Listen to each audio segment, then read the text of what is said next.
Mom had 3 daughters in a row. The doctor told her that her body couldn't handle another pregnancy. If she got pregnant again, it might be her last chance. To ensure a male child, Mom started frantically searching for folk remedies, old wives' tales, anything that promised a son. She disappeared for 3 days. When she came back, there was something strange flickering in her eyes, a gleam that made my skin crawl. That night, she did something she'd never done before. She gave me and Becky, my middle sister, each a piece of candy. Girls, she said, her voice unusually soft, you know how much I want a son. In this town, without a boy, we'll always be nothing. People will always look down on us. Becky blinked those big eyes of hers, too big for her thin, underfed face, and popped the candy straight into her mouth. She looked up at Mom with that eager-to-please expression. Yes, Mom, she mumbled through the sweetness. We want a little brother, too. The candy sat in my palm. Something told me not to eat it. I swallowed hard and nodded seriously. Mom, I know you'll have a son. Mom looked at me with approval. I fell asleep in a haze. The next morning, I woke to the news that Becky had drowned in the creek while playing. I was devastated, but Mom was eerily calm. She brought home something fashionable for a small town like ours, a cremation urn, except the urn was empty. Then Mom handed me a canister labeled formula and told me to mix her a cup every day until my brother was born. Ever since Mom started drinking that formula,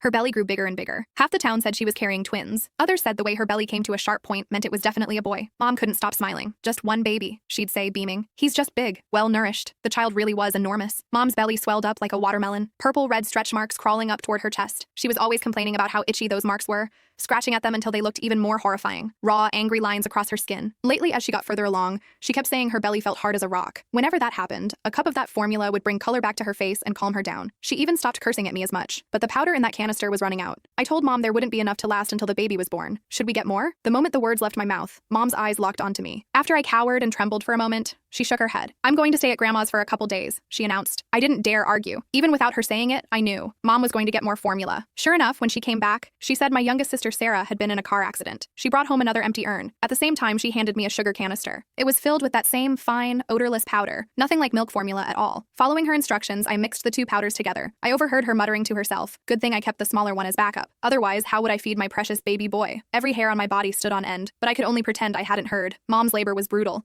The baby was too big, but she insisted on a natural birth. Better for the child, she said. They had to cut her to get him out. I watched the blood drip, drip, drip onto the floor. The baby was indeed a boy. He weighed 12 pounds, fat and plump, not like a newborn at all, more like he'd already been fattened up for months. The moment my brother was born, our old black dog outside started barking at the house like crazy. The midwife said it was the black dog announcing good fortune. She rattled off all kinds of auspicious sayings. Mom's grin stretched from ear to ear as she nursed the baby. That dog barked all night long. Nobody in the house could sleep. Late that night, I snuck over to the window to look. The dog was tied up far from the house, but it was facing Mom's room, whimpering every now and then like it was heartbroken. My brother didn't cry, didn't fuss. He'd eat and sleep, that's it. Dad and Mom kept saying he was their lucky star, their good boy. Not like us girls. We came into the world to collect debts, screaming our heads off from day one. Mom's belly deflated like a punctured balloon after my brother came out, but it looked wrong, like there was still something in there. Click the link in my bio to get the full story for free.